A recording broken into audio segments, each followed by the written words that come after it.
Hello, in this video we are going to work on a empire style bed, and I have already started some lines over here. Let's add more detail.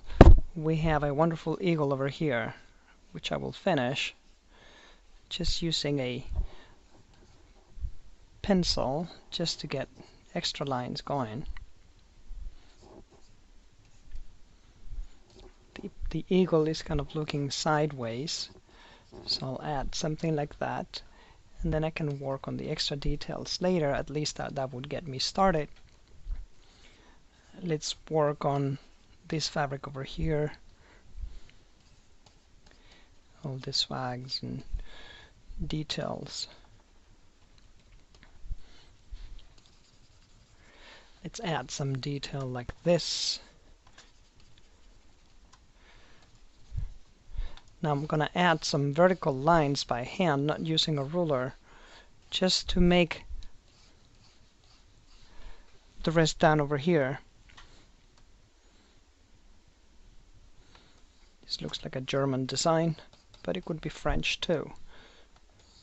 Let's see, now we have some swag on the side here, so let's do something like this, just to indicate that we are draping over the edge the excess fabric, and I'll do some lines, extra thick lines for the edges, plus the fringes here that are treated differently. These fringes are more like individual lines, and I need to work with gravity, meaning all of these lines need to be pointing down, all of them, without exception. So I'm going to do these lines like this to indicate some movement of the fabric, plus a few extra lines, thicker line for the outer edges. Then I have over here some sort of a lion that with his mouth is grabbing the extra fabric. I don't need to get into a lot of detail, just enough to get a lion head going. And then I'll start working on the scrolls and details for the bed over here. I'll use a thicker outline here to define the change of material. Now the fun part here will be when we add extra detail with color. We'll start to see everything more complex, but so far what I'm going to do is just very thin lines. I'm going to add some wrinkles over here, and then some lines. This is quite interesting. The lines of the daybed would continue on this pillow. Then I'll add some lines like that. So this is what I have so far, and I think I have enough amount of detail to get myself started. Alright, something like that. Let's add a diagonal line just to make the bed a bit more interesting. Some lines like this to indicate that we have some wood tones. Thicker outline here to define the edge of the bed against the fabric on the background. Let's see the overall effect. You know, we're starting to make something interesting. Alright, so once we have that, we can start having fun adding color. The first thing that I'm going to do is test my markers on the side just to make sure that I get the right color. You never use your colors directly on the paper, your marker colors. You first test them on the side. Vertical strokes always, just to get my colors going. We have a lot of bronze mounts, so I'm going to start working with different colors, mainly to separate my materials. Something like this. We have the lion head over here, a lot of gilt surfaces. That element. It's quite an ornate piece, huh? So let's work now on this. Let's add a line like that.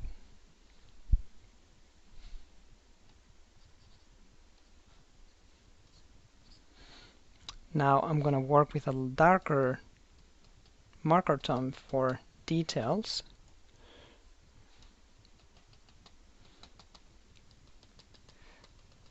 Alright, so just to make the gold look more interesting. Alright, some edges like that. The wings of this creature like this. Now we can continue adding more color, but now more gently. I'll use a very light brown for the background here, and then slightly darker color over here using the same marker like this, so that I give the impression of depth. Okay. Now let's start working with more brighter colors. Alright, so let's do something like this. And now you see the black lines that I was doing earlier. Now I am going to use a pink to get them drawn for the bed. That's starting to look quite interesting. Now a lighter yellow in between my red. I'd like to use it like this, and then a brighter, the same yellow like that. And now a darker brown for the in-between the gilt pieces. I'd like to have my brown. So again, vertical strokes. We don't rush that part. We take our time to render everything because we want to make sure that we do a good job. Let's do a darker tone there. Let's make a darker tone altogether on this side of the footboard, just to make it look richer and deeper. We'll pick now a gray marker and add some shadows on the floor so that it looks like it's sitting comfortably on the floor and not floating. And then it would be now up to us if we want to add more detail to the fabric. That's what I'm doing right now. If I wanted to have more color on this, I would use a thinner point and make the fabric appear more interesting visually. You see darker colors on the bottom. Now let's go back to yellow, a little bit of yellow like that. I'll go back to brown and define slightly more the edges of these bronze mounts. Slightly darker tones here and here for the pillars. And we would be on our way. We will leave it like this for now.